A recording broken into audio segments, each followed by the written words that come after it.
Puji Tuhan, shalom saudara-saudara semuanya. Saudara yang ada di tempat ini, saudara yang ada di rumah, mari siapkan hati kita untuk beribadah, untuk memuji dan memuliakan nama Tuhan.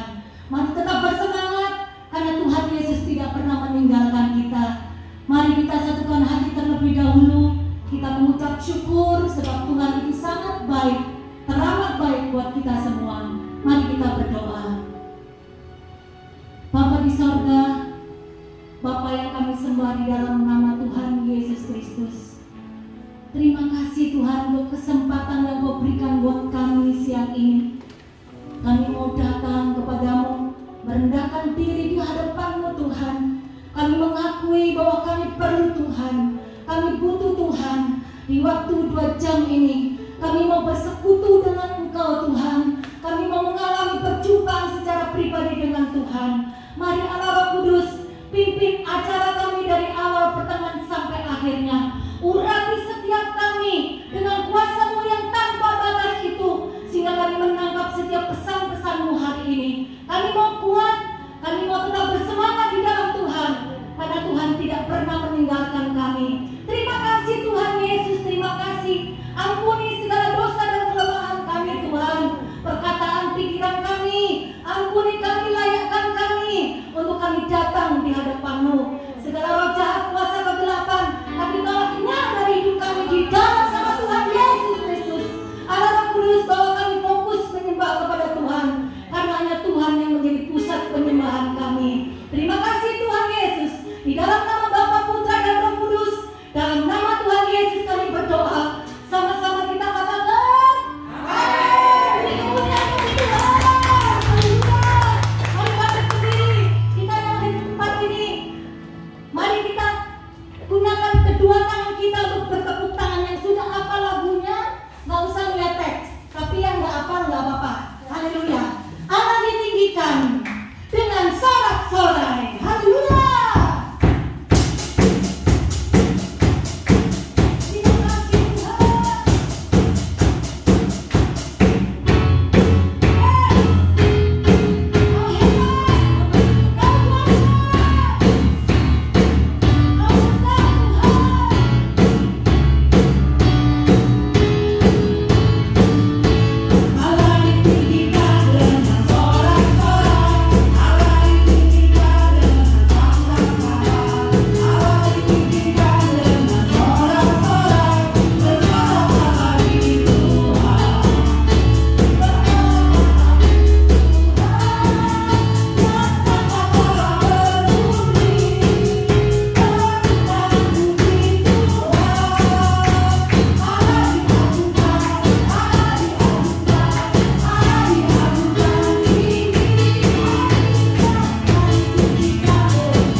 Kita siapkan hati kita untuk mendengarkan firman Tuhan.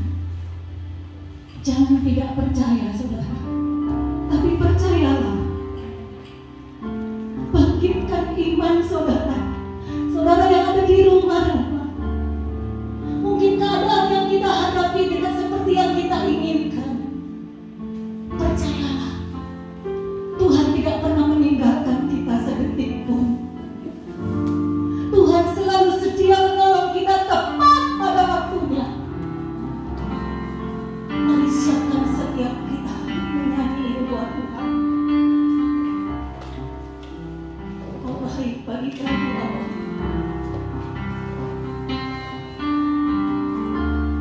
Oh sangat baik bagi kami Allah. Terima kasih.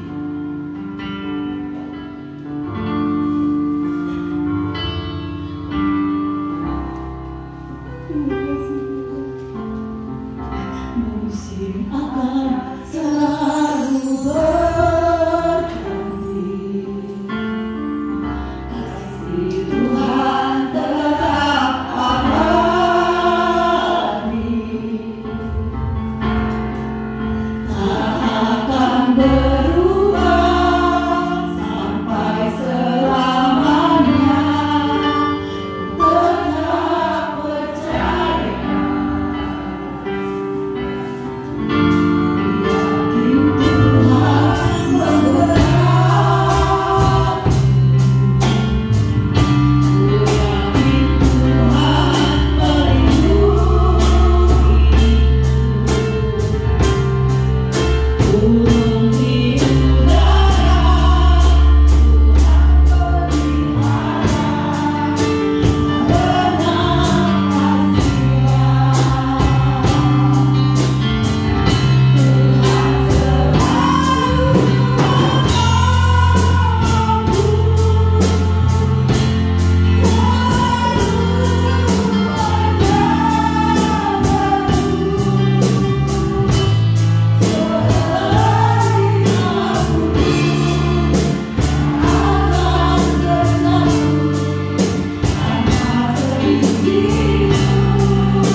Kami sudah menikmati setiap pujian penyembahan kami di hadapan Tuhan. Biarlah mesbah Tuhan hadir bersama dengan kami, sehingga hadirat-Mu memberikan lawatan. Kami yang lemah dikuatkan, kami yang sakit disembuhkan, kami yang terikat dilepaskan, kami yang putus asa diberikan pengharapan di dalam Tuhan. Hamba berdoa, siapapun jemaat Tuhan yang menyaksikan melalui streaming, baik mereka melalui smart TV mereka, dari laptop mereka, dari handphone, dari komputer, diberkati dalam nama Yesus. Hamba juga berdoa buat seluruh tim dari Presiden Worship yang ada di studio ini diberkati, supaya setiap hal yang kami kerjakan dalam pelayanan semuanya untuk hormat kemuliaan bagi nama Tuhan. Dan sebentar kami siap terima berkat yang baru dari kebenaran firman Tuhan. Didik dan ajar kami Tuhan, sehingga melalui komunitas Infinity ini ada banyak pembelajaran yang baru, di mana kami semakin mengerti bagaimana kami melangkah sebagai orang percaya di dalam Tuhan. Hamba berdoa Tuhan yang kuduskan di bibir hamba, kata, kalimat, ucapan, ayat, poin dan bagiannya hanya berasal daripada-Mu. Karena setiap kami umat percaya tidak butuh kata-kata manusia, kami butuh kata-kata yang berasal daripada Allah. Karena itu Tuhan, biarlah isi hati-Mu Tuhan yang disampaikan di tengah-tengah kami. Karena apa yang diucapkan oleh manusia terbatas, hikmat manusia selalu ada batasnya, tapi apa yang berasal daripada Allah selalu kekal sampai selama-lamanya. Maka diberkati, biarlah kami hidup dia menjadi murid, dan firman yang ditabur berakar, bertumbuh, berbuah, menjadi berkat dalam kehidupan kami. Di dalam nama Bapa, Putra, dan Roh Kudus. Setiap kita yang siap dalam kebenaran firman Tuhan, bersama-sama kita katakan amin. Haleluya, puji Tuhan. Mari silakan duduk rekan-rekan dari Praise and Worship Infinity, juga setiap tim dari tim worship. Terima kasih, dan saya mau menyapa jemaat Tuhan yang ada di YouTube. Shalom. Selamat siang saudara. Senang sekali kembali berjumpa, dan saya dipercaya oleh Infinity untuk dapat membagikan satu kebenaran firman Tuhan. Pujian yang tadi dibawakan oleh worship leader, dibawa oleh tim worship, itu salah satu pujian yang memiliki kesan tersendiri dalam kehidupan saya. Lagu yang tadi itu, musim akan selalu berganti, Tuhan selalu menolongku. Aduh, itu luar biasa. Karena kalau kita melihat hidup kita dari hari-hari yang lalu sampai dengan hari ini, kalau bukan karena pertolongan Tuhan, ada banyak hal-hal yang buruk bisa terus terjadi dalam kehidupan kita. Tapi kalau ada pintu-pintu yang terbuka, berkat-berkat, bahkan pertolongan Tuhan, itu semua karena penyertaan Tuhan yang luar biasa. Itu juga katakan amin. Saya akan lanjutkan pembahasan dari firman yang saya sampaikan 2 minggu lalu, yaitu tentang hikmat. Saya sudah sampaikan betapa pentingnya hikmat dalam mengambil keputusan. Kenapa? Karena hidup ini rangkaian keputusan. Keputusan kita hari ini sangat-sangat menentukan kehidupan kita di hari yang esok. Begitu juga apa yang terjadi hari ini tidak lepas dari keputusan kita di hari kemarin. Nah, keputusan kita seringkali dikuasai oleh emosional, hawa nafsu, dan pemikiran yang terbatas. Tapi ketika orang memiliki hikmat dalam hidupnya, ada hal-hal yang berbeda. Makanya kalau saudara coba lihat etimologi dari kata hikmat, saya ambil dari berbagai sumber. Dalam Wikipedia, hikmat itu ditulis dalam bahasa Inggris dengan kata wisdom, sebagai sebuah pengertian, pemahaman yang dalam mengenai sesuatu. Sesuatu itu bisa orang, bisa barang, bisa kejadian atau situasi yang menghasilkan kemampuan untuk menerapkan sebuah perspektif. Maksudnya gini, ketika kita melihat seseorang dengan hikmat, cara kita bersikap, bertindak, dan berbuat itu berbeda. Berbisnis juga gitu. Kita nggak bisa sembarangan cuma pikir, wah pokoknya kalau saya masuk nih cuan nih. Hikmat itu membuat kita berpikir lebih luas lagi. Kalau saya ambil seperti ini, langkahnya seperti apa? Nah, seringkali yang salah adalah orang menyangkut pautkan hikmat itu dengan kepintaran. Orang bilang, ya saya mah nggak berhikmat pendeta, karena saya bukan orang yang punya sekolah tinggi, saya bukan seorang yang punya strata, saya bukan seorang yang berpendidikan, maka otomatis saya tidak berhikmat. Nah, kenyataannya hikmat tidak selalu bersangkut paut dengan yang namanya kepintaran seseorang.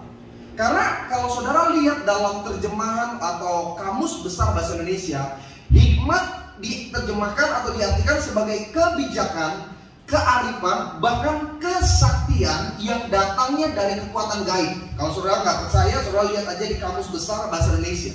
Nah, kenapa kamus besar bahasa Indonesia memasukkan kata hikmat sebagai sebuah kekuatan yang gaib? Karena seringkali hikmat tidak hanya datang dari pengetahuan kita.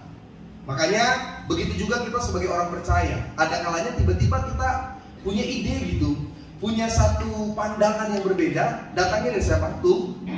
Tuhan. Seperti halnya Salomo, Alkitab bilang begini, ada 2 orang perempuan datang. Perempuan yang pertama ini memperebutkan bayi perempuan yang satunya, karena bayinya mati, dia tidur, dia tindisin. Itu hati-hati.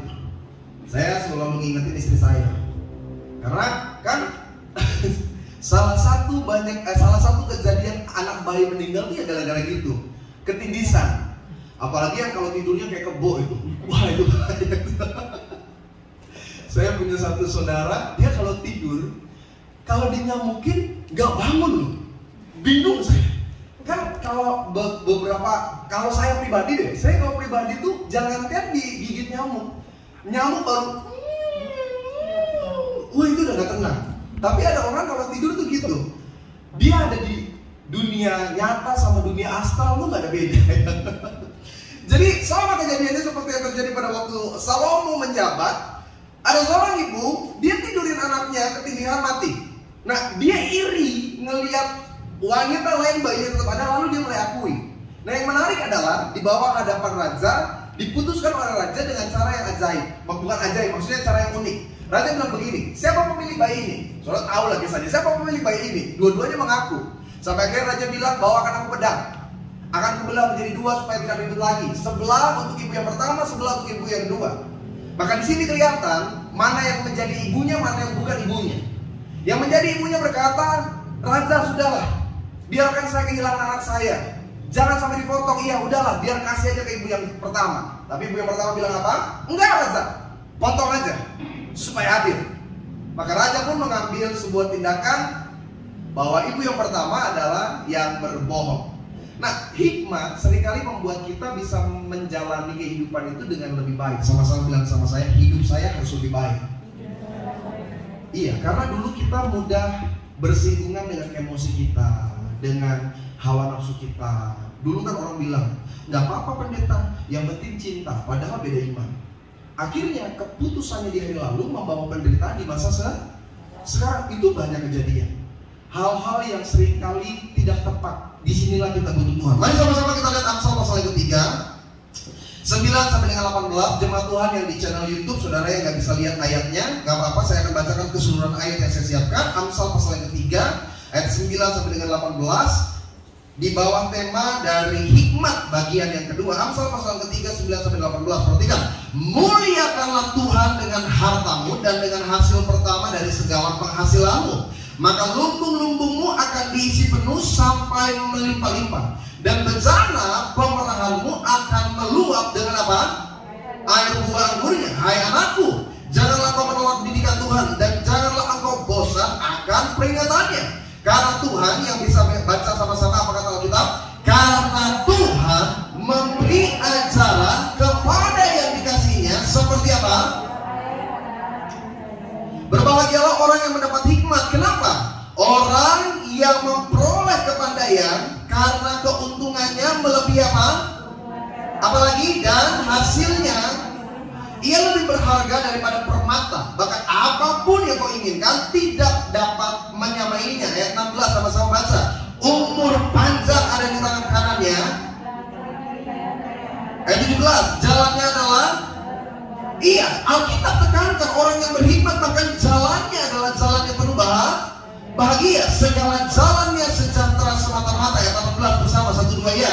Ia menjadi pohon kehidupan bagi orang yang siapapun yang berpegang padanya akan disebut. Bayangkan, Alkitab katakan orang yang punya hikmat itu bukan cuma dirinya yang bahagia, orang-orang yang ada di sekitarnya akan mengalami kebahagiaan. Saya pernah ajarin di Infinity. Ibu-ibu, bapak-bapak yang terkasih, ingat nggak? Apa lawan kata dari berhikmat? Apa lawan kata dari bijaksana? Hah? Apa lawan kata dari bijaksana? Apa? Enggak, soalnya pakai masker. Saudara ngatain saya juga, saya nggak dengar. Apa? Bukan, bijaksana, berhikmat. Apa lawan katanya? Bijaksini. Ih, saudara sekolah di mana itu bijaksini? Nggak ada kata bahasa Indonesia bijaksini. Lawan kata bijaksana tidak. Nah, itu lebih parah lagi. Lawan kata putih tidak putih. Lawan kata hitam tidak hitam. Lawan kata gemuk tidak gemuk. Salah. Apa lawan kata bijaksana? Egois. Orang yang egois pasti tidak bijaksana, dan sebaliknya orang yang bijaksana pasti tidak egois. Orang yang bijaksana itu gini, dia akan cenderung lebih memikirkan orang lain, memahami orang lain daripada dia mengikuti apa yang dia mau. Sampai sini saudara paham nggak maksud saya? Tapi orang egois, dia nggak peduli. Dia suka kayak orang ngerti kayak orang suka nggak suka, dia akan tetap dia akan tetap melakukan apa yang dia suka. Saya mau tanya, ini kan ada banyak ibu-ibu, Bu, punya suami egois enak nggak? Tiap hari itu yang saya kumuli pendeta, bertahun-tahun saya. Iya. Kalau kita punya suami egois, minta ampun loh susahnya. Cuma mau dimengerti. Kalau dia bikin salah, dengan sombongnya dia bilang, ya saya kan juga manusia biasa. Orang egois begitu, nggak pernah mengerti. Dia cuma mau apa yang dia pikirkan. Tapi orang yang bijaksana sebaliknya. Ini bapak-bapaknya sedikit, kalau kita jawab Pak, takutnya kita diserang. Pak, kalau kita punya istri yang egois gimana? Darah Yesus ya kan? Duh pendeta, kalau saya tahu bini saya egois kayak gini, mending bujang tua lah seumur hidup. Bener loh, orang kalau egois itu gak enak. Orang egois itu dia gak bisa memahami orang lain. Pokoknya dia cuma berharap orang ngerti sama dia. Pendeta, laki gue mah zakat sama gue. Kenapa Bu? Dia tuh gimana ya pendeta? Kalau dia sakit aja saya perhatiin. Tapi kalau saya sakit, gak pernah dia perhatiin saya. Ibu, udah ngomong belum sama suami minta diperhatiin? Ya harusnya dia peka dong pendeta. Saya kan udah sakit dari pagi, saya udah makan terus supaya dikasih obat. Suami saya pikir saya malah rahang saya copot. Tapi betul, ada banyak orang kan begitu kan, berharap orang lain mengerti, padahal dia sendiri nggak bisa memahami orang lain. Nah, hikmat juga begitu. Hikmat adalah sebuah keputusan yang ketika dia ambil tindakan itu, dia memikirkan setiap aspek. Saya ambil contoh sederhana. Satu kali Yesus tanya sama murid-muridnya, menurut kamu who I am? Menurut kamu siapa aku? Ada yang berkata engkau adalah nabi, ada yang berkata engkau adalah seorang rasul. Tapi yang menarik Petrus katakan, engkau adalah Mesias. Dan Alkitab katakan, Yesus melarang Petrus mengatakan itu kepada banyak orang. Bahkan Alkitab tulis sebanyak 3 kali dengan keras. Yesus sangat serius sampai dikatakan dengan keras, tidak boleh memberitahukan kepada siapapun tentang pernyataan Mesias. Dan ayat ini seringkali menjadi senjata untuk orang-orang yang berbeda pandangan dengan kekristenan, dipakai untuk menyerang kita. Mereka bilang Yesus itu bukan Mesias. Toh ada ayatnya, waktu Petrus berkata engkau adalah Mesias, Yesus berkata dia melarang Petrus untuk ngomong kalau dia Mesias. Tapi pertanyaan kita, apa alasan Yesus melarang Petrus dengan keras untuk mengatakan dia adalah Mesias? Jawabannya sederhana, karena Yesus tahu waktunya belum tiba. Seringkali kalau orang berhikmat itu, walaupun dia benar, dia ngalah. Kalaupun dia tahu mana yang benar, seringkali dia nggak banyak dia tunjukin gitu. Orang berhikmat itu nggak akan pernah berdebat, karena dia tahu perdebatan tidak selalu menghasilkan hasil yang baik. Dia sering menghindar. Tapi ketika Yesus ada di Yerusalem, kan Yesus selalu melayani di sekitar Galilea, ya kan? Nanti dari Galilea baru dia masuk ke Yerusalem, kota lama. Disitulah dia memasuki Yerusalem bahkan dengan keledai. Orang menyambut dia bahkan dengan pohon palem yang sampai hari ini terus dirayakan. Hari raya palem itu dia masuk dan dia diarak seperti raja. Dan orang Farisi mulai berkata, Guru, suruh orang-orang ini diam. Tapi apa kata Yesus kepada orang Farisi itu? Kalau mereka ini diam, nanti batu-batu ini berteriak. Dengan kata lain, Yesus sudah mulai menunjukkan jadi dirinya sebagai seorang raja di atas segala raja. Hikmat itu penting, saudara. Saya rindu kita sebagai orang-orang percaya, kita memiliki hikmat supaya di 2021 setiap tindakan, langkah yang kita ambil itu mendatangkan janji Tuhan yang luar biasa di dalamnya. Saya kemarin janji memasuki 2021, salah satu hal yang cukup ngetren khususnya di kalangan anak-anak milenial adalah persoalan saham. Pernah dengar nggak saudara? Iya kan? Nah, banyak sekali mereka tanya pendeta, saham itu boleh atau enggak? Nah, dalam pembelajaran, saham itu bukan masalah boleh atau tidak, mengerti atau tidak mengerti. Karena orang yang nggak mengerti dia akan bilang, oh saham itu judi ya, saham itu kan nggak bener ya pendeta ya, itu kan katanya resikonya tinggi loh. Setiap hal yang dikerjakan itu ada resiko. Nggak usah bicara saham, bisnis juga ada resiko. Kita nolong minjemin orang duit aja ada resiko. Begitu juga dengan saham. Nah, persoalannya kita nggak ngerti, lalu mulai masuk. Kan banyak tuh berita tuh, dia kan udah dijelasin kalau main saham itu bentuknya invest, atau kalau mau trading boleh tapi ada pemahaman ilmunya. Kan ada investing, ada trading, ada investor, ada trader. Kalau orang yang trader dia udah mulai ngerti, oh ada analisa teknikalnya, oh kalau dia investor apa, oh ada analisis fundamental. Nah, yang salah dan tidak berhikmat adalah ketika kita cuma ikut orang, kita cuma dengar, oh ini rame nih, oh ini besar nih, masuk semuanya tanpa pengetahuan dan keputusan yang salah, akhirnya gagal. Kan yang lagi rame itu, dia masukin 170 juta, ternyata 170 jutanya itu bukan uang tabungan aja, uang pinjol. Benar, nih, handphone saya tinggal di mobil sih. Saya mau kasih lihat nih kesempatan kali ini. Buat jemaat-jemaat yang pakai nomor saya sebagai referensi kerabat untuk pinjol, bertobat. Aduh, gemes saya. Sampai sekarang saya diteror di WA, SMS, sampai ada yang telepon. Saya kan jawabnya shalom. Dia bilang apa? Tidak perlu shalom-shalom. Tolong Bapak sampaikan saja kepada Ibu Tut ya. Ini kalau ada di Infinity yang suka pinjol nih, bertobat, bener bertobat. Aduh bener nih, malu-malu ini tuh saudara. Pak, berarti kita nggak boleh minjem. Bukan masalah nggak boleh minjem. Kalau kita minjem nih gini, kalau kita minjem sama orang yang misalkan gadein BPKB, ya kan, gadein surat tanah, ya kan, yang menjadi taruhannya itu ya dari PKB dan surat tanah. Nah kalau kita pinjol, apa yang kita gadein? Harga diri kita, saudara.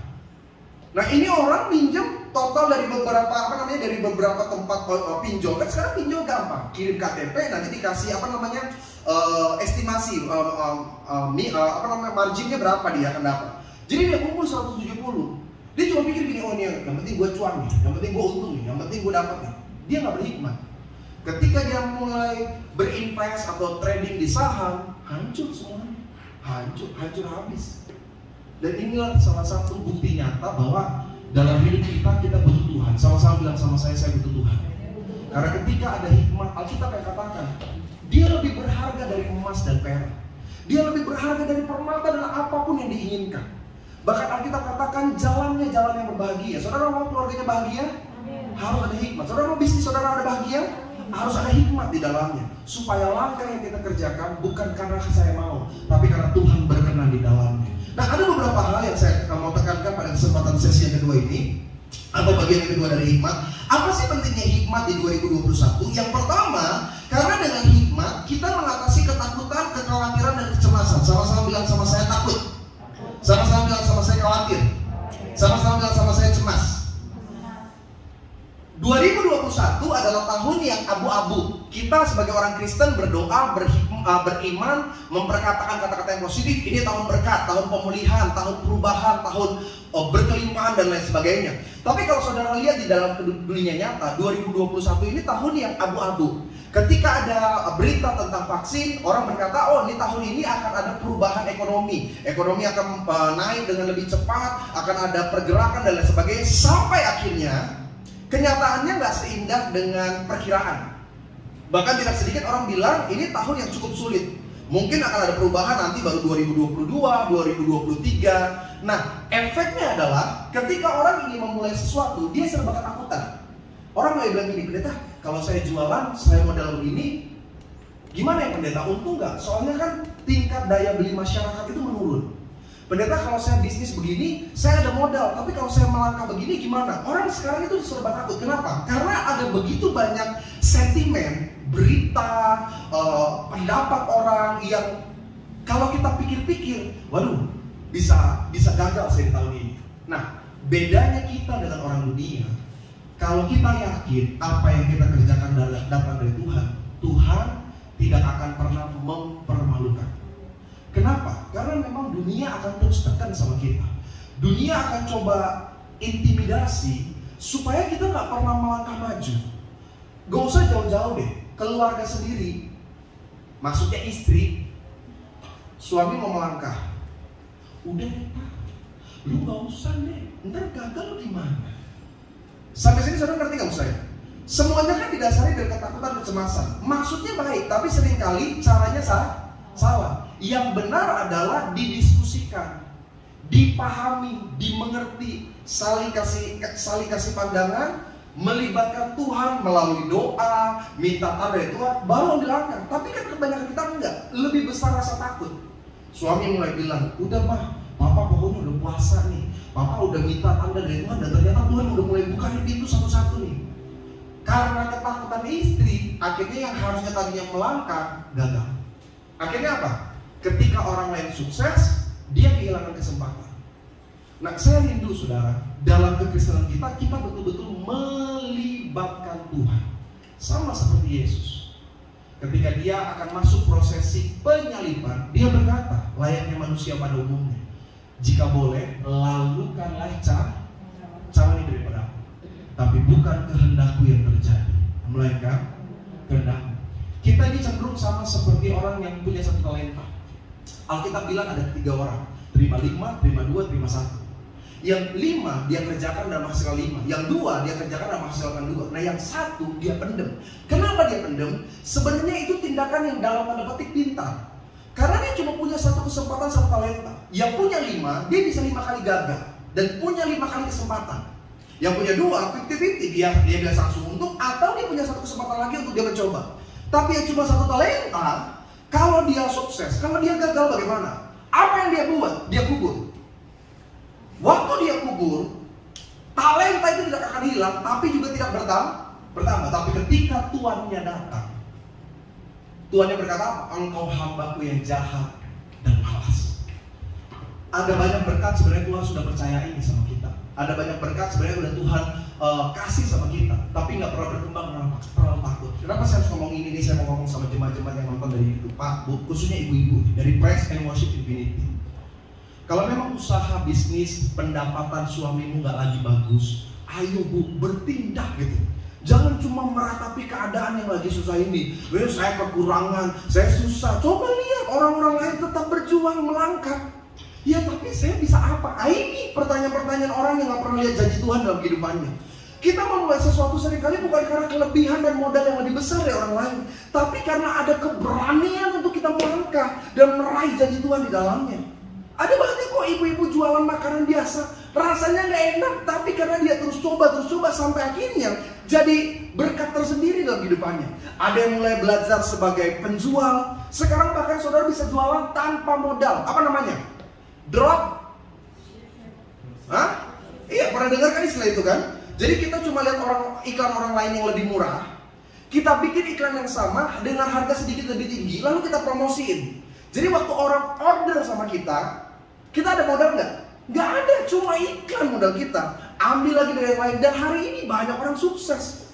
Giliran lihat orang sukses, baru gimana ya? Kenapa saya nggak ambil? Terlambat, saudara. Kalau Tuhan udah kasih sesuatu bagi saudara, saya nggak tahu. Di masa-masa sukar ini, saya nggak tahu apa yang Tuhan taruh di hati saudara.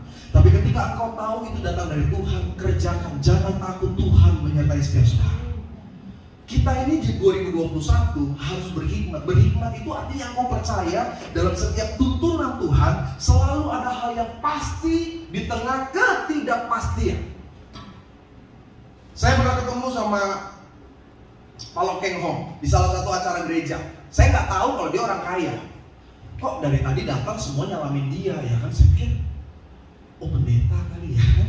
Kan itu kan acara GKI waktu itu, saya ingat betul. Jadi kita datang, pokoknya dia dikerubutin. Saya pikir politisi atau siapa gitu kan. Sampai akhirnya pas kita selesai makan, saya diajakin sama teman-teman senior ngobrol lah. Itu tuh Lokeng Hong. Saya baru tahu kalau dia orang kaya raya.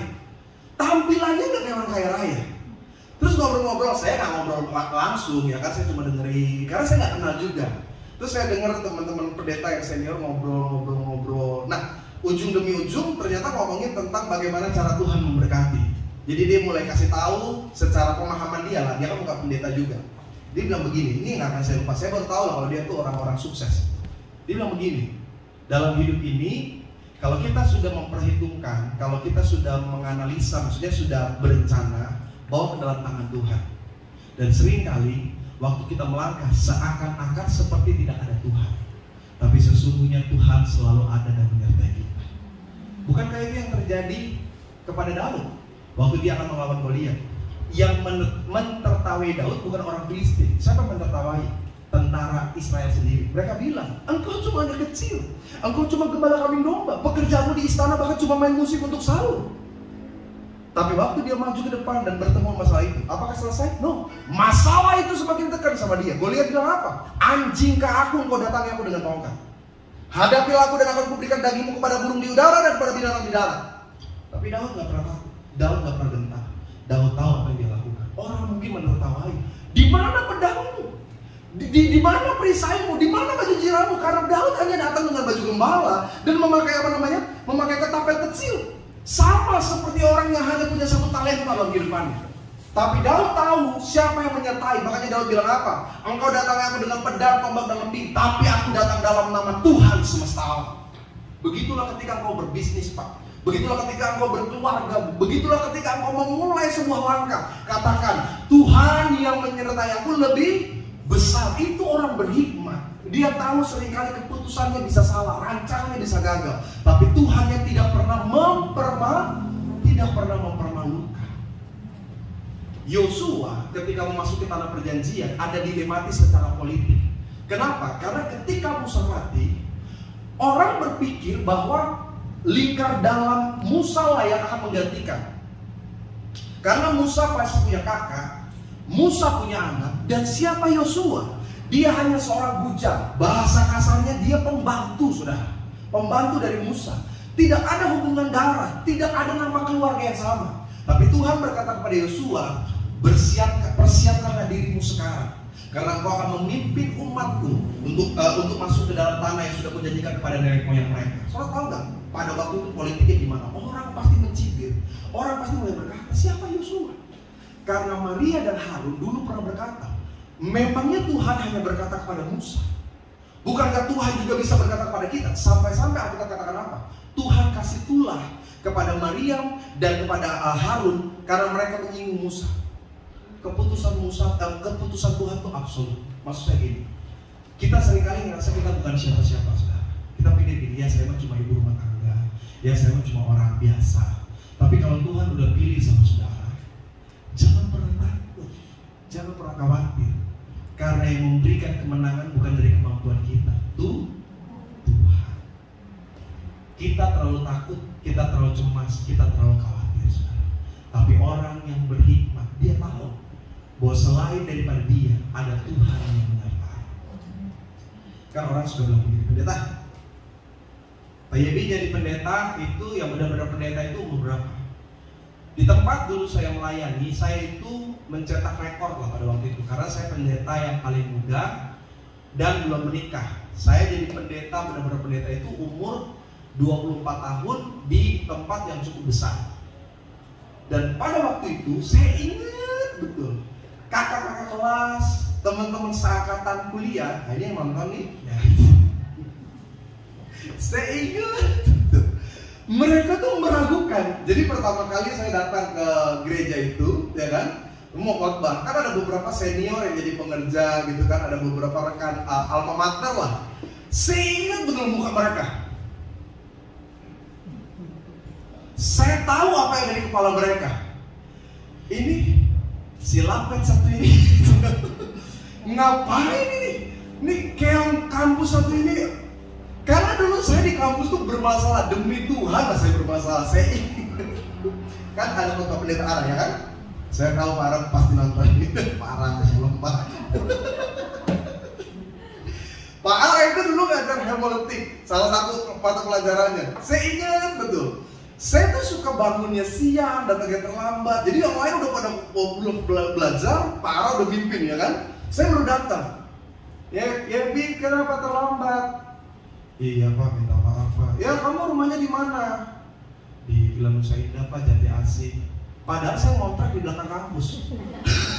Tapi kan dia tanya saya rumahnya di mana ya kan?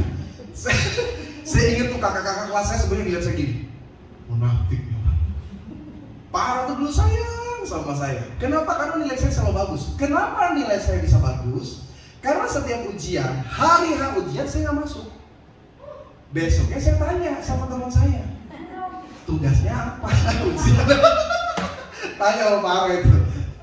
Pertanyaannya Pak, karena Pak Ara tuh sama persis ujian hari ini sama yang besok ngulang itu sama. Jadi karena saya udah tahu pertanyaannya apa, saya tinggal catat dong.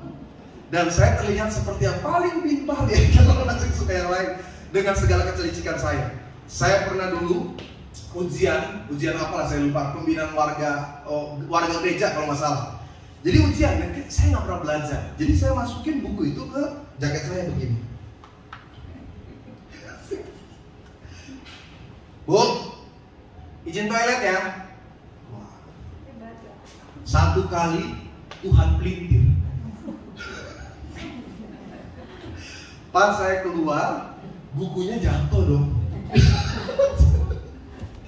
Wah, pokoknya saya tuh zaman kuliah tuh nggak bener. Bahkan saya selama 4 tahun kuliah tuh nggak pernah mau khotbah. Bener-bener nggak pernah khotbah. Kan 4 tahun itu, 8 semester nggak pernah khotbah sama sekali di chapel nggak pernah. Saya cuma khotbah di mata kuliah pendeta Ara.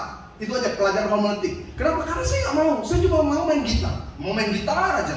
Jadi kalau ada nama saya ditulis, kan yang tulis kan kakak senior kan. Yebi, Ronald Tambayong, chapel Selasa siang. Setiap chapel saya datang seperti ini. Tapi waktu praise and worship saya pura-pura ke toilet, terus kabur nggak pernah kembali lagi. Kan kasihan WL-nya ya kan. Kami undang hambanya Yebi, kurang ajar. Yebi mana Yebi? Itu saya dicap buruk sekali. Jadi waktu saya dipilih Tuhan jadi seorang pendeta, itu aduh ampun saya. Semua mata memandang dengan, pertama udah saya kecil banget ya kan, umur 24. Terus jerawat saya kan seri kepahlawanan. Gugur 1 tumbuh 1000 ya kan. Saya ingat betul itu semua jerawat, kayak 24 ya kan, hormon baru keluarnya itu ya kan. Jadi saya ingat betul awal-awal. Saya juga belum seperti hari ini menyampaikan khotbah. Pertama-tama saya khotbah itu di Solo. Di Solo itu penuh dengan tekanan. Saya udah cerita. Saya dulu nggak bisa khotbah, ngomong langsung. Jadi saya catat semuanya. Itu berlembar-lembar. Kenapa berlembar-lembar? Karena setiap kata kalimat saya ketik. Yebi, shalom, jemaat, shalom, selamat pagi.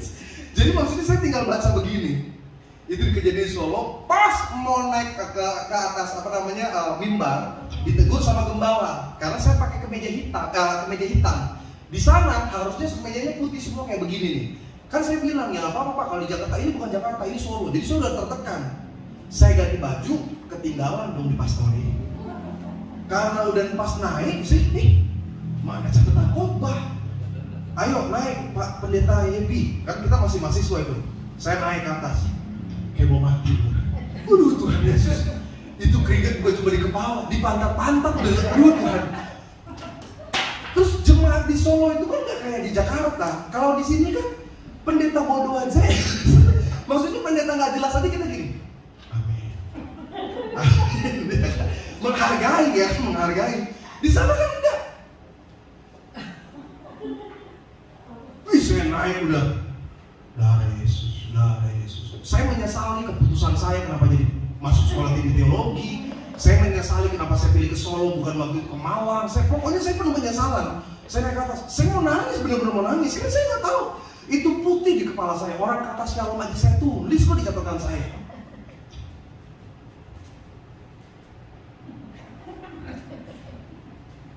Shalom.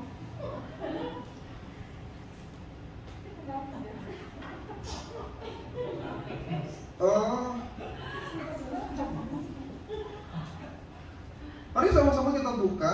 Saya cari di Alkitab nggak tahu ayat apa. Pokoknya saya buka aja Alkitab. Tahu nggak yang saya pilih apa? Matius, yang ayatnya paling panjang. Kita lihat Matius 27 1-45. Itu kita baca lama sekali. Mana saya juga lupa, kita baca bergantian biar saut-sautan ya kan. Jadi ini saya baca sendiri, lu bayangin dong ya kan. Kalau jadi jemaat, lalu pendeta baca ayat 42 ayat. Gimana coba saudara ya kan? Paling kita kalau jadi jemaat kita bilang, langsung persembahan aja lah, langsung persembahan. Bener loh, bener. Saya takutnya minta ampun saya baca itu ya Tuhan baik sama kita. Ya Tuhan pasti dia akan berkati ya. Gak nyampe 15 menit dong saya ngomong, baca Alkitabnya itu udah habis 10 menit. Itu saya turun, saya gak berdusta ya. Saya pukul-pukul pintu gereja itu, saya buka pintu kamar mandi gereja, saya pukul-pukul. Saya bilang, Tuhan bikin saya malu. Saya gak mau jadi pendeta Tuhan dari awal. Saya pengennya sekolah di UPH, saya pengennya masuk di IKJ. Kenapa Tuhan bawa saya ke sini? Jadi waktu awal-awal saya masuk ke gereja lalu jadi pendeta suruh khotbah, traumatis itu ada dan muncul gitu. Tapi saya ingat betul, saya diajak percaya bahwa saya tidak pernah sendiri. Tuhan menyertai kita.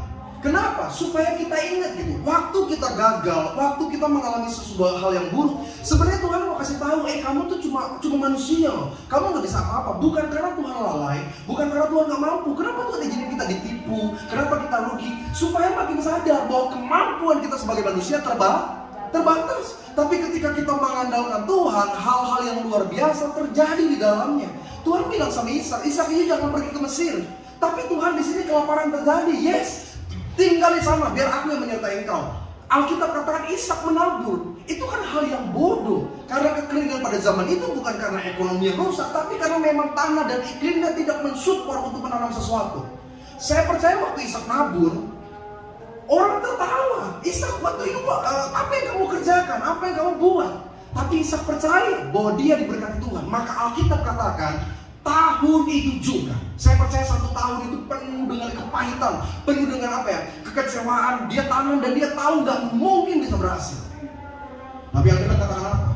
Setelah 1 tahun Tuhan memberkati Ishak. Dia jadi kaya, makin kaya, dan menjadi kaya raya.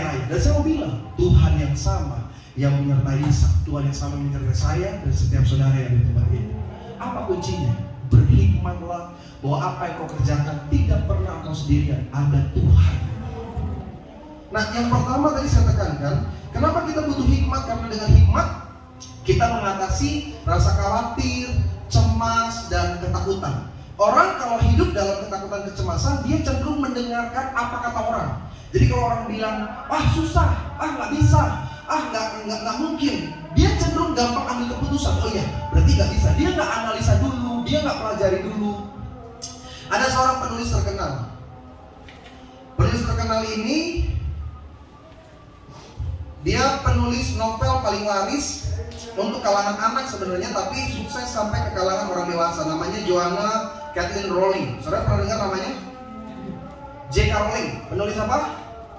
Iya, 2 minggu lalu saya sudah sampaikan. Harry Potter. Orang Indonesia Harry Potter gitu. J.K. Rowling pada awal dia membangun karir, dia nggak pernah nulis sebelumnya. Dia nggak pernah membuat sebuah hal yang besar, sampai akhirnya dia dapat satu kalau orang bilang tuh ada ilham gitu. Jadi dia mulai tulis. Saudara tahu pertama kali dia nulis naskahnya di mana? Di atas lembar tisu yang ada di kafe dia tulis. Saking miskinnya, sampai dia nggak bisa bikin fotokopi, dia harus tulis setiap setiap kopi yang dia mau serahkan kepada para penerbit. Dan kisah biografi mengatakan apa? Seluruh penerbit pada waktu itu menolak. Apakah dia berhenti? Apa dia putus asa? Tekanan dia dapat. Orang mulai bilang, udah lu nikah aja lagi, karena dia baru cerai, jadi dia miskin betul. Udahlah, lu nikah aja, cari suami yang agak kayaan dikit, atau suami yang udah punya pekerjaan. Udah, gak usah nulis-nulis, udah capek. Tapi dia tetap berjuang, dan akhirnya hari ini siapa yang gak tahu Harry Potter?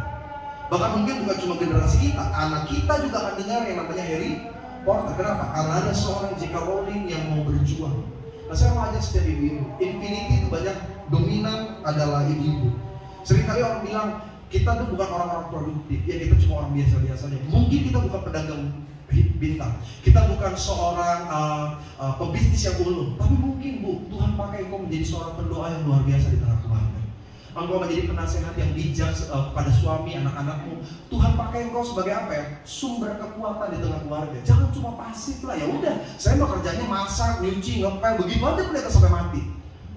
Kita harus membawa nama Tuhan dalam setiap perbuatan-perbuatan kita. Minimal sama seperti rekan-rekan di Praise and Worship Infinity. Ambil bagian dalam pelayanan. Orang bilang, ngapain sih lu bikin-bikin Infinity? Itu gak ada yang lihat. Subscribernya juga sedikit. Tempatnya juga panas lagi kalau ada matahari. Tapi kenapa Infinity tetap bertahan sampai hari ini? Jawabannya sederhana. Karena kita percaya apa yang kita lakukan tidak pernah sia-sia. Makanya setiap ibu-ibu tetap semangat. Percaya aja dalam setiap langkah yang kau ambil, engkau tidak pernah sendiri. Ada Tuhan yang menyertai kita. Ada hal-hal yang gak pernah terbuka kalau engkau mau melangkah. Tahu yang namanya pintu otomatis? Pintu otomatis itu kan tergantung sensor. Sensornya bisa dari infrared maybe atau dari berat. Jadi kalau kita injak baru dia terbuka. Saudara, salah satu video yang lagi viral adalah pembangunan mall di salah satu daerah yang ada di Afrika. Saudara pernah lihat nggak video viral itu? Jadi itu mau masuk mall itu antri sekali. Yang lucu, mereka itu ketakutan sekali ngeliat eskalator. Lihat ya videonya itu kan, sampai ada yang jatuh-jatuh menjingkang begini mau naik eskalator. Ternyata kalau saudara lihat keseluruhan video, nanti coba cari di YouTube, mereka juga bingung mau masuk pintu yang otomatis begini, yang kebuka sendiri. Mereka rasa aneh gitu, karena mungkin pada waktu itu di sana tuh nggak ada. Berkat Tuhan seringkali seperti pintu otomatis, saudara. Kalau engkau hanya diam, maka pintu itu juga tertutup. Tapi kalau engkau berani melangkah dan menginjak, pintu itu akan terbuka. Saya nggak tahu apa yang suara Tuhan sedang percayakan bagi saudara masing-masing. Tapi ini yang saya mau tekankan, jangan pernah takut jatuh hati. Minta hikmat Tuhan. Tuhan, apa yang harus saya kerjakan? Pak, saya gagal. It's okay. Orang sukses semuanya punya kisah gagal. Tapi gagalnya 2 kali. Gak apa-apa. Orang sukses punya kisah gagal berkali-kali. Pendiri KFC, Adam Sanders, dia sukses bukan di umur 24 tahun. Dia tidak sukses di umur 35 tahun. Ada orang berkata, life start at 40. Umur 40 orang mulai menjalani hidup pasti sukses. Tapi kenyataan pendiri KFC umur 40 dia gak pernah sukses. Kapan dia mulai sukses? 70 tahun sudah. Selama kita tetap berjuang, selama kita tetap melangkah, berkat, keberhasilan, kesuksesan itu pasti. Sama-sama bilang sama saya pasti diberkati. Saya pasti sukses. Saya pasti diangkat naik oleh Tuhan. Ini harus tahu itu dalam hidup saudara. Hari-hari ini kalau saudara lihat di YouTube, sekarang yang bahkan motivator itu sama seperti kayak pendeta, saya perhatiin. Bedanya cuma gak ada ayat aja. Mereka ajak kita untuk afirmasi. Kalau orang hamil apa? Afirmasi apa? Memperkatakan. Kalau ibu-ibu hamil apa namanya? Ya afirmasi ya bahasanya. Saya pernah lihat istri saya gitu. Saya sehat. Saya kuat. Saya waktu lihat istri saya itu saya ketawa. Lu ngapain? Betapa ini afirmasi, memperkatakan kata-kata yang baik kepada diri sendiri. Saya siap, saya adalah ibu yang baik, saya punya anak yang sehat. Iya betul. Sebenarnya itu kan ilmu Alkitab. Alkitab katakan apa yang baik, apa yang manis, apa yang sedap didengar, pikirkanlah semua. Sekarang kan para motivator gitu. Ayo para pebisnis, ayo para pedagang, ayo para karyawan, orang yang meniti karir, katakan engkau sukses, engkau berhasil. Alkitab udah ajak sejak lama. Jadi jangan pernah khawatir. Bu, nanti pulang lihat suami bilang diberkati. Tapi susah ya. Saya lihat suami saya aja lebih banyak bencinya daripada kata-kata positif. Itu ya Mas. Pokoknya lihat anak, katakan anak-anakku diberkati. Bahkan ibu melihat diri di kaca harus ngomong saya cantik. Walaupun darah bergejolak ya kan. Darah tuh berontak gitu. Kaca mulai bergetar. Katakan dengan iman, saya cantik. Jadi kalau laki lu ngomong gemuk, enggak tersinggung. Aku ikut perkataan Tuhan, bukan perkataanmu. Benar.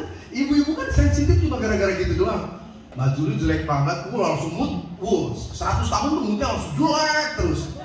Tapi orang yang biasa memperkatakan kata positif, dia percaya bahwa yang digenapi dalam hidupnya apa yang datang dari Tuhan bukan apa yang datang dari manusia. Begitu juga bisnis saudara, katakan aku diberkati, aku sukses, aku berhasil. Saudara yang terlilit hutang bilang, aku hari ini berhutang tapi besok aku akan menghutangkan kepada orang. Aku yang terlilit hutang, aku akan dibebaskan. Gitu. Perkataan kita penuh dengan kuasa. Kenapa? Engkau berhikmat. Karena engkau tahu rancangan Tuhan bukan kecelakaan, rancangan Tuhan damai sejahtera. Kita beri mulia bagi Allah kita. Haleluya. Saya nanti worship untuk maju ke depan. Jadi apa pentingnya hikmat? Sederhana, karena orang yang berhikmat, mereka akan terhindar dari ketakutan, kecemasan, kekhawatiran. Karena dia percaya keputusan langkah yang dia ambil itu datang bukan hanya dari kemampuannya, bukan dari emosi, bukan dari hawa nafsu, tapi juga datang daripada Tuhan. Dan ketika Tuhan membuka jalan, seringkali tidak sesuai logika, seringkali nggak masuk akal. Tapi orang yang berhikmat dia percaya Allah tidak akan pernah mempermalukan. Tekanan, intimidasi, orang yang coba menjatuhkan itu selalu ada di sekitar kita. Tapi selama kita beriman percaya, kita akan tetap lihat kepastian di tengah ketidakpastian. Haleluya.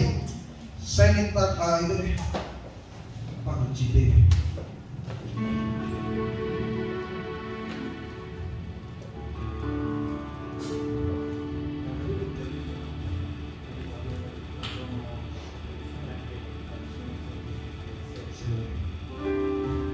Sama-sama yang di studio kita mau berdiri, kita mau menyembah Tuhan. Musik yang sangat lembut. Jadi gini saudara, kenapa pujian tadi menjadi salah satu pujian yang memberikan pengaruh kepada saya? Karena ini adalah masa-masa ketika saya harus ambil keputusan keluar dari satu tempat ke tempat lain dalam bentuk pelayanan. Saya tuh penuh ketakutan, saya penuh kekhawatiran. Kenapa? Karena profesi saya sebagai pendeta itu tidak ada yang namanya pensiunan, tidak ada jenjang karir, tidak ada kepastian. Tapi karena satu dan lain hal, Tuhan kirim saya untuk mengambil keputusan keluar. Ketika keluar saudara, saya ingat betul, itu banyak sekali orang datang dan memberikan tawaran. Udahlah Pak, buka gereja aja, Bapak jemaatnya banyak, nanti kita support, kita bantu. Kalau cuma ikutin emosional, kalau cuma ikutin pride gitu, kalau cuma ikutin akal pikir, saya pasti akan ngambil keputusan dengan cepat untuk membuka sebuah persekutuan, gereja. Tapi saya coba kembali datang sama Tuhan, saya bilang, Tuhan, Engkau yang memelihara saya. Saya gak mau ambil keputusan berdasarkan emosional, berdasarkan hawa nafsu. Karena pada waktu itu dorongannya sangat kuat. Ada banyak orang datang, Pak kita support, kita bantu, kita Bapak gak usah mikir uang lah, pokoknya A, B, C. Bahkan ada yang udah janji, Bapak nanti kita hidupin begini. Sampai akhirnya saya sama istri saya cuma bilang gini, ya aku terserah kamu, tapi kembali semua keputusan dalam tangan Tuhan. Jadi waktu saya mau masuk ke tempat di mana sekarang saya melayani, itu banyak sekali tekanan. Orang bilang begini, lu gak bakal jadi apa-apa di sana, lu gak bakal ini, pokoknya belum tentu diterima dan lain sebagainya. Orang tekan terus. Tapi saya belajar bahwa pemeliharaan Tuhan itu sempurna sekali. Bahkan kalau Tuhan yang udah pelihara, keadaan seburuk apapun, Tuhan gak akan pernah membuat kita dipermalukan. Puji Tuhan. Setelah masuk, dan ternyata gak berapa lama, hanya dalam waktu sekitar 6 bulan, 7 bulan, pandemi terjadi. Semua gereja mati sekarang. Can you imagine kalau saya buka gereja dari 7 bulan yang lalu, 7 bulan waktu saya selesai keluar lalu saya buka gereja, mungkin akan ramai, besar, banyak support dan sebagainya. Tapi mungkin 1 tahun terakhir ini saya akan mati. Kenapa? Gak ada gereja. Jadi memang saudara, dalam setiap rencana bawa di dalam tangan Tuhan. Karena hanya Tuhan yang bisa memberikan hal yang pasti. Rencana kita pasti bisa gagal, tapi Tuhan tidak akan pernah gagal. Bahkan hal yang buruk Tuhan bisa menjadi. Saya nggak tahu ya, hidup saudara seperti apa. Saya nggak ngerti tekanan beban yang kau hadapi. Tapi yang saya percaya gini, saudara nggak pernah sendirian. Ada Yesus yang menggandeng tangan saudara. Yesus gandeng bisnismu, Yesus gandeng suamimu, Yesus gandeng anak-anakmu, Yesus gandeng masa depan saudara. Jadi jangan pernah takut. Kalaupun betul pandemi ini menekan saudara, membuat engkau ketakutan, bingung, cemas, saudara khawatir. Tapi yang saya katakan, burung di udara saja Tuhan pelihara. Masalah engkau anak-anak kerajaan Allah tidak dipelihara oleh Tuhan. Ada masa di mana air mata kita akan dihapus. Ada masa di mana setiap derita kita akan diganti menjadi sorak-sorai. Percaya saja Tuhan ada. Melangkah dengan berani. Karena hikmat Tuhan menuntun kita kepada sebuah kemenangan. Kita tutup mata kita. Haleluya. Terima kasih Tuhan kau Tuhan. Tuhan selalu menolongku. Katakan selalu menolongku. Amin. Menjagaku selagi rambutku tak akan terjatuh tanpa seizinku. Katakan Tuhan selalu menolongku. Amin. Selalu menjagaku.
Saudara boleh mempersiapkan roti dan anggur. Dan buat setiap jemaat-jemaat Tuhan yang menyaksikan melalui streaming, saudara mau ikut sesi perjamuan ini, maka saudara juga mempersiapkan hosti dan anggur di rumah saudara. Jika saudara tidak punya hosti seperti yang saya pegang, jemaat Tuhan dapat memakai potongan roti kecil atau potongan biskuit. Dan untuk mengganti anggur, saudara memakai sirup yang ada di rumah saudara. Nanti ada bagian kita berdoa pribadi. Kita sudah menyelesaikan bulan Februari, Maret, April, Mei dan seterusnya. Kita nggak tahu apa yang bisa terjadi bagi kita. Kita bisa memprediksi, kita bisa menimbang-nimbang, tapi tetap keputusan Tuhan yang terjadi dalam kehidupan kita. Tapi kita yang melibatkan Tuhan, percaya bahwa Tuhan turut ambil bagian dalam segala hal mendatangkan kebaikan. Jadi nanti akan ada bagian doa. Nah, saya mau tekankan gini saudara, untuk doa perjamuan di akhir Februari ini, doa buat perekonomian saudara. Karena memang ada begitu banyak sentimen negatif yang bisa terjadi. Tapi saya percaya kita dipelihara Tuhan dengan sempurna. Doa bu buat suamimu, katakan Tuhan berikan kekuatan. Doa supaya diberikan stamina, diberikan perlindungan. Doa supaya rencana-rencananya dibukakan. Doa juga buat anak-anak supaya di masa-masa sekolah tidak ada tatap wajah, tetap terima kepintaran, kepandaian daripada Tuhan. Doa buat keluarga kita. Tapi yang paling penting, doa supaya usaha, bisnis, karir, keuangan, nafkah yang sedang kau jalani diberkati Tuhan. Supaya apa yang baik Tuhan nyatakan dahsyat. Angkat roti di atas kepala, taruh iman saudara. Yang kau pegang bukan hanya sekedar roti, tapi pengorbanan Yesus di atas kayu salib. Yesus mengorbankan setiap tetes darahnya, bahkan bilur-bilurnya, agar kita disembuhkan, agar kita dipulihkan, agar kita diberkati. Maka apapun yang kau perkatakan dengan iman. Siapkan hati saudara. Bersama dengan saya dalam nama Tuhan Yesus Kristus, inilah roti yang turun dari surga. Inilah tubuh Tuhan Yesus Kristus yang pertama yang memberi kami penebusan dan pengampunan. Kami berjanji hidup dalam pertobatan, menjadi istri, suami, anak-anak muda yang lebih baik dari tahun-tahun sebelumnya. Kami menolak dosa, menolak setan-setan dan perbuatannya. Yang kedua, oleh pengorbanan Kristus, hidup kami dimerdekakan. Kami percaya setiap kutuk sudah dihancurkan, kutuk sakit penyakit sudah dipatahkan di atas kayu salib. Sehingga kami percaya tubuhku sehat, jantungku sehat, paru-paruku sehat, ginjal, lambung, pencernaan, organ-organ tubuhku sehat. Kami dijauhkan dari celaka, dari mara bahaya. Kami percaya di mana melangkah, di mana berada dijaga, dilindungi malaikat Tuhan. Dengan iman kami percaya tubuh Kristus yang tertombak, tertikam di atas kayu salib dalam nama Yesus. Kami sudah dikuduskan dan ditahirkan bersama keluarga, bersama suami, bersama istri, bersama anak-anak, orang tua, cucu, dalam perlindungan tangan Tuhan yang ajaib. Keluargaku berkumpul di bumi, berkumpul di sorga, punya rumah di sorga, diberkati, punya rumah di bumi. Dalam nama Tuhan Yesus Kristus, inilah roti yang turun dari sorga, inilah tubuh Tuhan Yesus Kristus. Mari kita makan dalam tubuh Tuhan Yesus, diberkati dalam nama Yesus. Amin.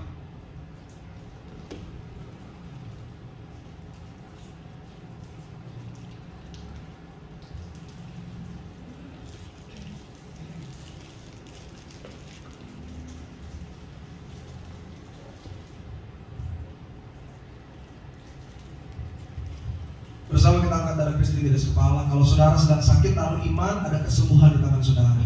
Kalau saudara sedang kekurangan, taruh imanmu, ada kelimpahan di tangan saudara. Kalau saudara sedang punya masalah, taruh iman, ada solusi yang Tuhan sudah taruh di tangan saudara. Apapun yang sedang kau hadapi, pergumulan yang sedang kau jalani, hari ini kau ingat kalimat Yesus, jika engkau di dalam aku di dalam engkau, mintalah. Nanti kita berdoa masing-masing pribadi. Doa dengan sungguh, ambil momen ini saudara. Lupakan orang di sebelah kanan kirimu, pandang Yesus. Karena Yesus hadir di tengah-tengah kita. Dia mendengar setiap seruanmu. Siapkan hati saudara. Bersama dengan saya dalam nama Tuhan Yesus Kristus, inilah darah Yesus yang tercurah di atas kayu salib sebagai perjanjian yang baru, perjanjian yang kekal. Yang pertama, oleh tetes darah Kristus kami ditebus, kami ditahirkan, kami terima keselamatan. Yang kedua, oleh tetes darah Kristus hidup kami diperbaharui. Yang lama sudah mati, yang baru sudah datang. Artinya setiap kutuk sakit penyakit, kutuk gagal sudah dihancurkan dalam nama Yesus. Kami percaya di mana melangkah, di mana berada, kami diberi kemenangan. Tuhan menyertaiku dengan kelimpahan. Apa yang ku pegang, apa yang ku kerjakan, apa yang ku upayakan, Allah buat berhasil dalam kehidupanku. Diangkat aku naik dan tidak turun, dijadikan kepala dan bukan ekor, diberi kemenangan bukan kekalahan. Usaha usahaku, bisnis, karir, ekonomiku diberkati. 2021 diangkat naik 10, 60, ratusan kali ganda. Kami percaya Tuhan menyertaiku menjadi seorang pemenang. Doa masing-masing, doa sungguh-sungguh. Karena pada siang hari ini Tuhan ada di tengah-tengah kita. Hamba juga doa dalam nama Yesus, mengarahkan tangan kepada kami yang diberkati setiap jemaat-jemaat Tuhan yang mengikuti sakramen perjamuan kudus ini. Apa yang mereka katakan, apa yang mereka doakan, Tuhan mereka tergenap di dalam nama Yesus. Hamba doa bagi setiap kami yang ada di studio. Tuhan, Engkau tahu apa yang mereka ucapkan, apa yang mereka perkatakan. Ketika kami sungguh-sungguh percaya tidak bimbang, hal-hal yang ajaib dinyatakan dan terjadi dalam nama Yesus. Berkati ekonomi mereka Tuhan. Di tengah keterpurukan, di tengah ketidakbaikan, kami percaya hal-hal yang luar biasa akan Tuhan tetap tanamkan. Diberkati, diberkati. Jalan-jalanmu adalah jalan-jalan yang berbahagia. Dalam nama Yesus, diberkati doamu. Bersama dengan saya dalam nama Tuhan Yesus Kristus, Tuhan sendiri yang berkata mengajarkan bahwa perjamuan ini kuasanya lebih dari roti mana. Dengan perjamuan kudus kami diangkat naik dan tidak turun. Apa yang kami injak diberkati, apa yang kami kerjakan dibuat berhasil. Karena kutuk gagal, kutuk miskin, kutuk bangkrut, kutuk pengangguran dihancurkan dalam nama Yesus. Inilah darah Tuhan Yesus, perjanjian yang baru, perjanjian yang kekal. Mari kita minum, inilah darah Tuhan Yesus Kristus. Amin.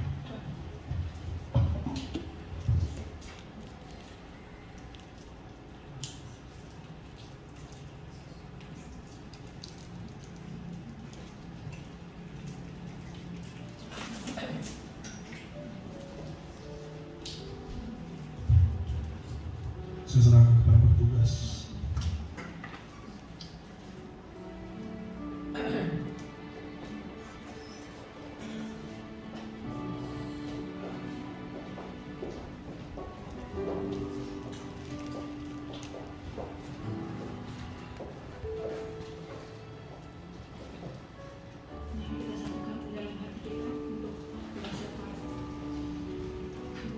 Tuhan, kalau pada siang hari ini kami sudah diingatkan oleh firman-Mu ya Tuhan.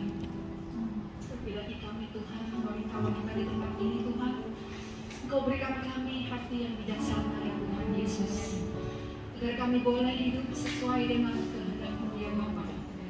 Tuhan Yesus, Bapa kami di surga, kami mengucap syukur Tuhan atas setiap apa yang kami lakukan, wadah yang kami bina saat ini Tuhan.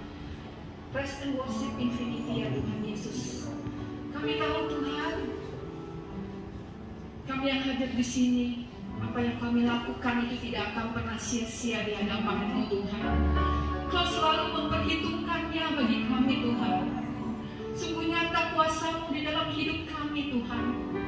Kami tahu Tuhan, kami para wanita-Mu hadir di tempat ini. Kami boleh melayani Tuhan, kami diberikan kesempatan Tuhan. Terima kasih Tuhan. Kami juga berdoa untuk para penonton yang nonton live streaming ya Tuhan Yesus. Dimanapun mereka berada ya Tuhan. Tuhan, Kau berkati mereka Tuhan. Berkati kehidupan mereka Tuhan. Agar mereka juga boleh semakin lagi dekat dengan-Mu Tuhan. Lewat live streaming ini Tuhan, banyak jiwa-jiwa yang dimenangkan Tuhan. Lewat pelayanan kami Tuhan, banyak jiwa-jiwa yang dimenangkan Tuhan. Kami melihat Tuhan di sana sini banyak kesusahan terjadi Tuhan. Dan kami yakin dan percaya Tuhan, lewat semua ini Tuhan punya rencana yang indah bagi kami semua ya Tuhan. Kami percaya Tuhan, Engkau melawat mereka satu demi satu Tuhan. Engkau melawat mereka Tuhan, yang sakit Engkau sembuhkan, agar mereka boleh mempunyai pengharapan dalam Engkau ya Tuhan. Mereka yang susah, yang serba kekurangan Tuhan, Kau hadir tengah-tengah mereka Tuhan, sehingga mereka hanya mengandalkan Engkau saja saat ini Tuhan. Tidak ada siapa-siapa, hanya mengandalkan Engkau saja, hanya dekat dengan hadirat-Mu saja. Mereka akan diberkati Tuhan, kami percaya Tuhan. Terima kasih Tuhan. Kami juga berdoa ya Tuhan Yesus, untuk wadah Praise and Worship Infinity. Tuhan berkati Ibu Agnes, Tuhan berkati Pak Arisandi, berkati segala usaha pekerjaan hamba-Mu ini ya Tuhan. Segala apa yang mereka korbankan untuk-Mu Tuhan, Engkau yang memperhitungkannya Tuhan. Engkau yang membalasnya, Engkau memberkati setiap pekerjaannya Tuhan. apapun yang dilakukan hamba-Mu ini, Kau perbuat menjadi berhasil Tuhan.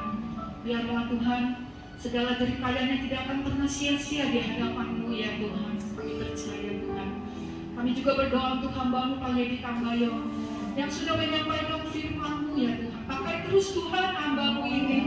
Pakai terus Tuhan untuk kemuliaan bagi nama-Mu Tuhan di daerah Cibubur Tuhan. Banyak jiwa-jiwa yang dimenangkan lewat kehidupannya Tuhan. Berkati pelayanannya Tuhan, di mana hamba-Mu berada, ketulusan hatinya Tuhan, Kau melihat Tuhan. Hanya Engkau yang tahu Tuhan. Berkati Tuhan pelayanannya, lebih lagi Tuhan, lebih lagi Kau pakai dengan luar biasa Tuhan. Kami percaya Tuhan, lewat pelayanan hamba-Mu ini, banyak jiwa-jiwa yang dimenangkan Tuhan. Kami berdoa Tuhan Yesus, kami juga mengucap syukur Tuhan, kalau kami masih bisa beribadah di tempat ini ya Tuhan. Kami mengucap syukur Tuhan. Kami juga berdoa untuk Indonesia Tuhan. Kami berdoa untuk bencana-bencana yang ada di tahun 2021 yang tidak putus-putusnya kami dengar lewat berita ya Tuhan Yesus. Tolong orang-orang yang menderita Tuhan, orang-orang yang mendapatkan bencana, korban banjir dimanapun mereka berada ya Tuhan, tanah longsor Tuhan Yesus, maupun mereka yang menderita kesusahan, mereka yang kehilangan anggota keluarga mereka ya Tuhan. Kau jamah mereka ya Tuhan, berikan penghiburan dalam mereka Tuhan. Kau sertai mereka Tuhan, Kau berikan kekuatan Tuhan. Di tahun 2021 ini Tuhan, biarlah mereka semua semakin lagi dekat dengan mencari wajah-Mu, mencari hadirat-Mu ya Tuhan. Terima kasih Tuhan, terima kasih. Kami juga berdoa untuk Indonesia Tuhan. Kami berdoa untuk Presiden kami Tuhan Yesus, Pak Jokowi bersama timnya Tuhan. Kau berkati ya Tuhan. Biarlah Indonesia ini Tuhan penuh dengan kemuliaan-Mu Tuhan. Lewat pandemi ini Tuhan, biarlah Tuhan pemimpin-Mu diberikan hikmat yang daripada-Mu ya Tuhan, untuk bisa menyelesaikan masalah demi masalah yang silih berganti datang terus Tuhan. Kami percaya Tuhan, pertolongan-Mu tidak pernah terlambat Tuhan. Kau menolong pemimpin kami Tuhan, Pak Jokowi ya Tuhan, beserta tim jajarannya Tuhan. Kau berkati Tuhan, berikan kalau takut akan Tuhan ya Tuhan. Mereka boleh menjalankan tugas mereka dengan baik Tuhan. Berikan hikmat untuk menyelesaikan masalah demi masalah yang timbul, semua untuk kesejahteraan bangsa kami ya Tuhan. Terima kasih Tuhan. Di siang hari ini kami mengucap syukur Tuhan, dan kami alaskan doa syafaat kami ya Tuhan, hanya di dalam nama Tuhan Yesus Kristus. Amin. Puji Tuhan, terima kasih kepada hamba-Nya Bapak Yedi Tambayo. Tuhan memberkati Pak, lebih lagi tetap semangat di dalam Tuhan. Puji Tuhan, mari bangkit berdiri saudara.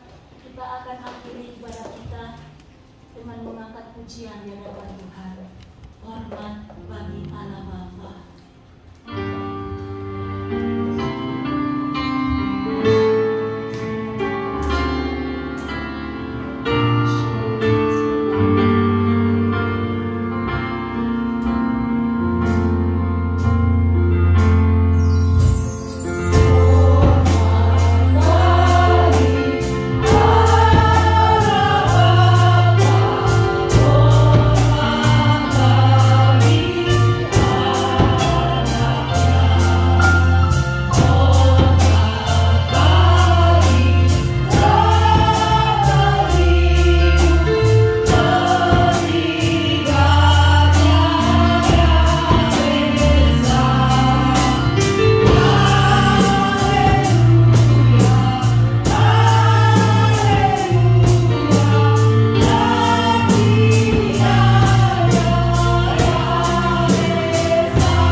berharap berserah kepada Tuhan.